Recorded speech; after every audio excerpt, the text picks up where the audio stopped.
Pinagano na. Okay po na. Very good yung grade 6. Kanina ko pa tinitingnan. Ayun. Nakautang sila. Grade 1, sit down. Nanalo yan. Titan! Anak! Titan! Siya ba si ano pa kayo ito? Tumak! Makmak ba ako sa buwaga dyan? Init na init. Okay, salamat po sa ating mga judges. Mainit ka, atin talaga eh. NSK, napahirapan po namin kayo. Kasi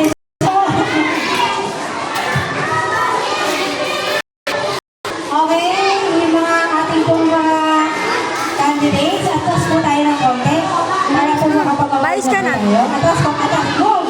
Backward, anak. Move backward. Atas, anak. Ethan! Move backward.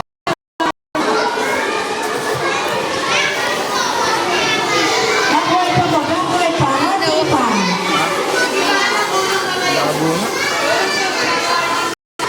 Okay.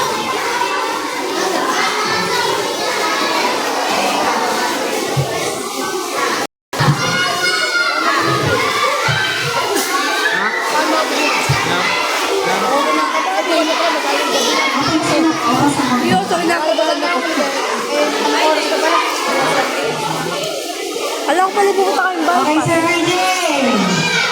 Congratulations. Sabi mo nga. Okay, okay na ba ang lahat? Okay, sino kaya ang mananalo natin sa primary level? Siya ba sino ba ay nasa paper?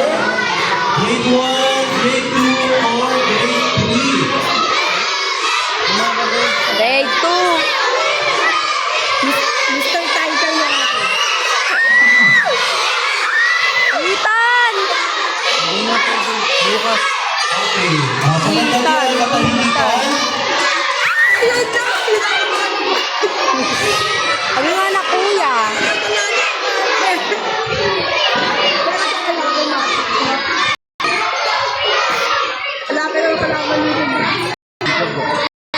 Ethan! Sige. Mali, pagod na. Ilit na ilit pa. Nangangawit ng saklay sa likod. Tans ka. Echo ka lang. Okay. Pinanyayakan po natin. Hello, mananalo si Ethan. Pinanyayakan po natin si Admin Pauline Molina.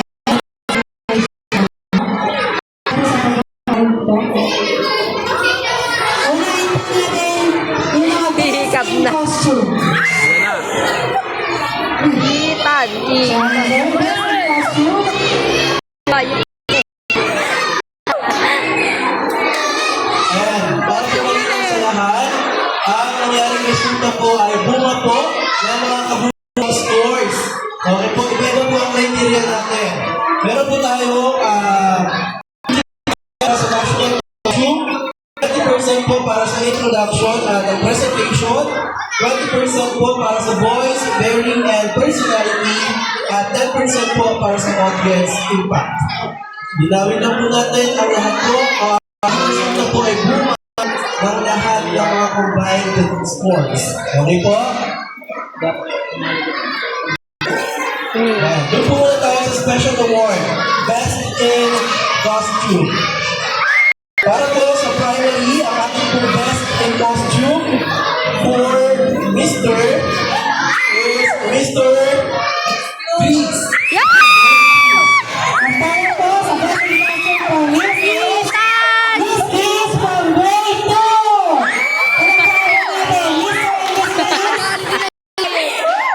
Ang galing. Nangyayahan po ang ating advisor.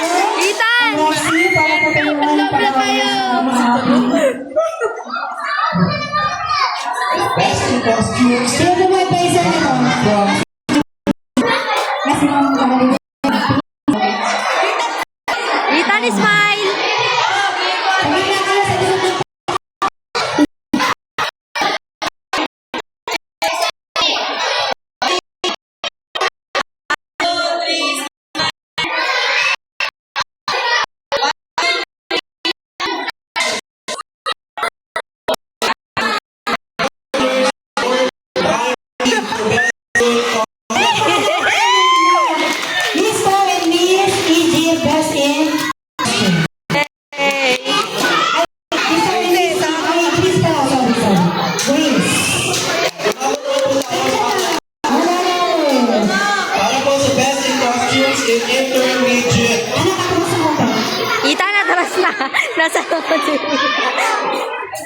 Okay, best in costume in intermediate level 10% is Mr.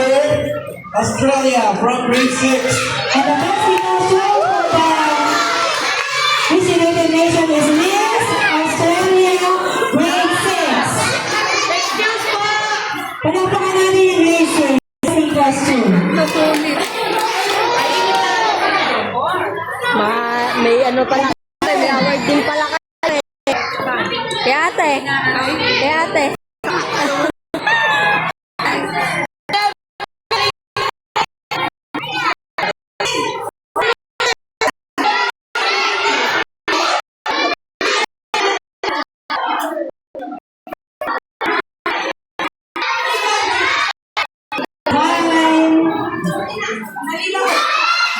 Pwede ba mainom yung mga costume na yan?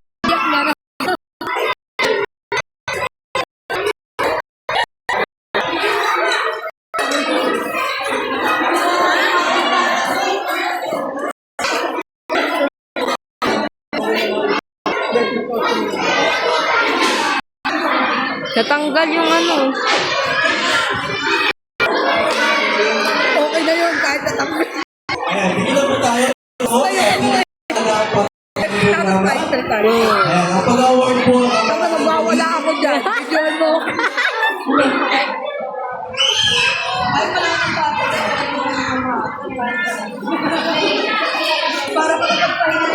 Tita, hawakan mo na lang. Ayan, para po sa third runner-up. Yan. Ito po natin third runner-up for primary level. Our United Nation, the third runner-up is Mr. Philippines. From grade 1. And our third runner-up for Miss United Nation is from Timber. Easy! Oh. Yan po ang ating third runner-up. Sige anak, umupo ka.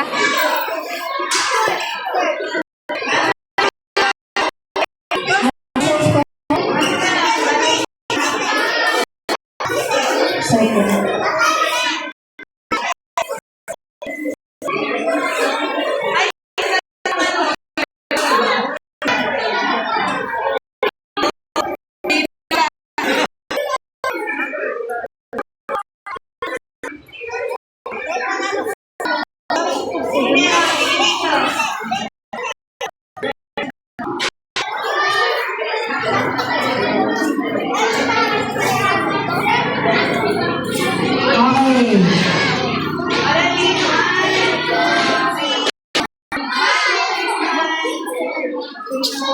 Okay.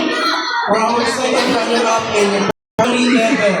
Second runner-up for primary level for United Nation from Kinder, Mr. Egypt. Okay, palakpakan natin. Then for the second runner-up in Miss United Nation, goes to grade 1, Miss Philippines, second runner-up.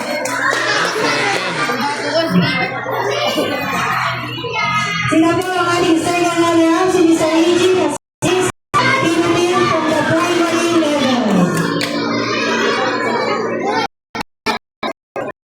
Dalawa man Kiko. Kiko pa nga.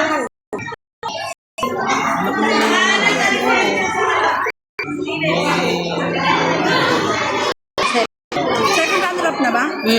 First runner-up pa. Tapos, ano? Third pa.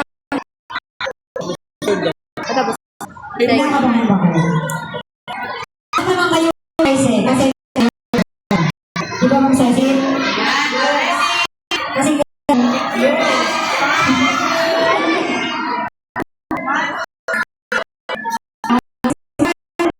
congratulations for our second runner-up. Okay, our first runner-up, Sir RJ. Ito lang po tayo ng candidates for primary. So, ibig sabihin po, ang hindi matatawag siya na po ang Miss and Mr. United Nation for primary level. Okay. Para po sa ating first runner-up, Mr. United Nations is Mr. England from grade 3. And our Miss United Nations first runner-up is Miss Grace from grade 2. So that means That means that our Galing Mr. ni United Ethan. Nations, Mr. Miss United Nations is grade 1 Miss England. Siya po ba yan? Miss A. Ayan na kayo, hindi nga tinawag. Yun ni ate. Salamat po sa ating performer.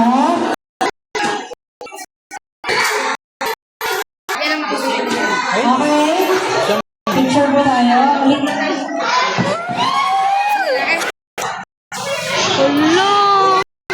O, dito si ate, umiti yun. Our Mr. England for flight level is Mr. Keith. Mabibingit.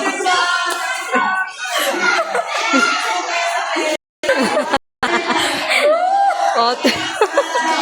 Kagi na